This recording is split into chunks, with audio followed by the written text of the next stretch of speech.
গরু দিনাজপুরের সম্রাট দিনাজপুরে থেকে গেল 2 বছর প্লাস বয়স। 2 বছর এত বড় গরু হয়? মানুষ 4 বছর 5 বছর 6 বছর বয়স কি জন্য? আমার নাম ডক্টর জীবন চৌধুরী, জীবন মহলের মালিক। আমি ভিডিওতে এই গরুটা দেখেছিলাম, গরুটার নাম হলো সম্রাট। তো আমি দিনাজপুরের সম্রাট। তো আমি আসলে প্রতিবারেই একটা বা দুইটা ভালো গরু দেওয়ার চেষ্টা করি, কারণ কুরবানি তো, কুরবানি একটু দেখে শুনে ভালো দেওয়াই ভালো। তো সেই কারণে দিনাজপুরের সম্রাট আপনাদের ভিডিওতে দেখে আমি আসছিলাম। আসার পরে দাম ধরে আমার পছন্দ হয়ে গেছে, গরুটা আমার পছন্দ লেগেছে, সে কারণে আমি পছন্দ করে নিলাম। আর আসলে এই গরুটা যে মানুষ করেছে এই আব্দুর রাজ্জাক সাহেব, উনিও অত্যন্ত ভালো মানুষ, এবং তার সাথে আমার পরিচয় আগে ছিল না, আজকে হঠাৎ করে পরিচয়।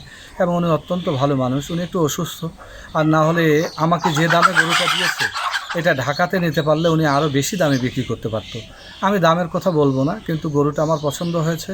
এবং গরুটার যে মালিক আব্দুর রাজ্জাক সাহেব অনেক কষ্ট করে গরুটা প্রতিপালন করেছেন, হ্যাঁ, ভালো ভালো খাইয়েছেন, অন্তত ইঞ্জেকশন দেন। এখনকার গরু টরু নিতে গেলে তো ইঞ্জেকশনের ভয় থাকে, ইঞ্জেকশন দেন নাই। অত্যন্ত ভালো একটা গরু, সুন্দর একটা গরু, আমার পছন্দ হয়েছে। আমি প্রতিবার একটা ভালো গরু দেওয়ার চেষ্টা করি।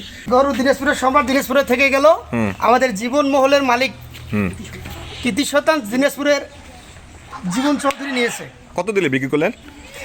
এটা তো অনেক কষ্টের কথা। 6,50,000। চাইছিলেন তো 12 লক্ষ। জি জি জি 6,50,000 হয়েছে। জি, 6,50,000।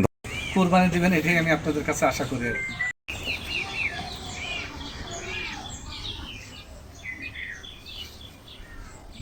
আসেন সামনে আসেন আসেন আব্বু, আসো আসো, কিছু করবে না।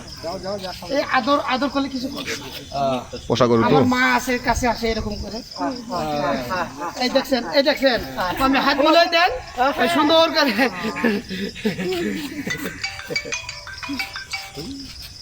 কি বাবা সম্রাট,